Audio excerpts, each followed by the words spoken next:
balita sa Radyo XXX News na yung balita ay mga batang nagbugbugan. I-interviewin natin sila ngayon kung bakit sila ay nagbugbugan. Ngayon ay pupuntahan na natin sila. Ito ang isang batang nagbugbugan. Hello po, andito po sila para interviewhan ako. Hindi ko po alam kung bakit dahil po nagdala po ako sa Ines at Continue. kasi po kaya po kami nagbubuhan dahil po nagkainisan po kami, nagkaagitan po.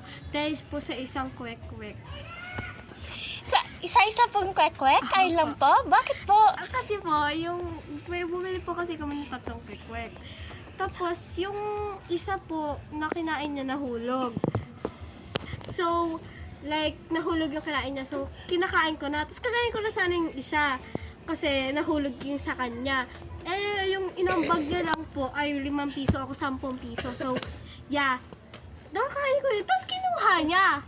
Tapos, sabi niya, akin na to. Sabi ko, bakit? Wala ka naman inambag ni Malang ah. So, sabi ko, sabi niya, bakit? Pagkain naman to ah. So, sabi ko, nainis ako. Tumingin sa kanya ng ganito. Tapos, sabi niya, sapakan na lang. Sabi ko, gay ako hinaamon mo. Tapos yan, nagsapakan na kami. May sugat pa nga ako eh. Saan ba yan? Ito oh. Kaya yan po ang sugat? Ayan po oh. Masakit pa po ba ang sugat? Opo. Kasi 2 days ago po yun. So, 2 days. Sige, yun na lang po. Sige po. Ngayon, ito na ang pangalawang biktima sa pagbubugbog. Ngayon, ano po ang side niyo po?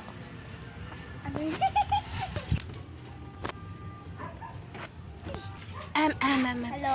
Continuation po. Ano po yung side ng story niyo po? Hi. Ito po yung continuation. Yung side niyo po. Ito na po ang aking reason. Hindi ko mabasa. So, siya po yung kaninang biktima po. Yung kaaway niya po kasi ay mahihiyain. So, siya na lang po ang magsasalita sa kanya. Sige po, yung side niya po. Sige po. Ito na po ang aking reason kasi po, porket 10 ang ambag niya, isa lang sa akin. So, yeah, doon na po nag-start yung away namin. Kasi po, sabi niya po sa akin, naiinis daw po siya sa akin dahil hindi po ako mapagbigay. And yun din po, tama din naman po siya. So, yeah, thank you po. Sige po.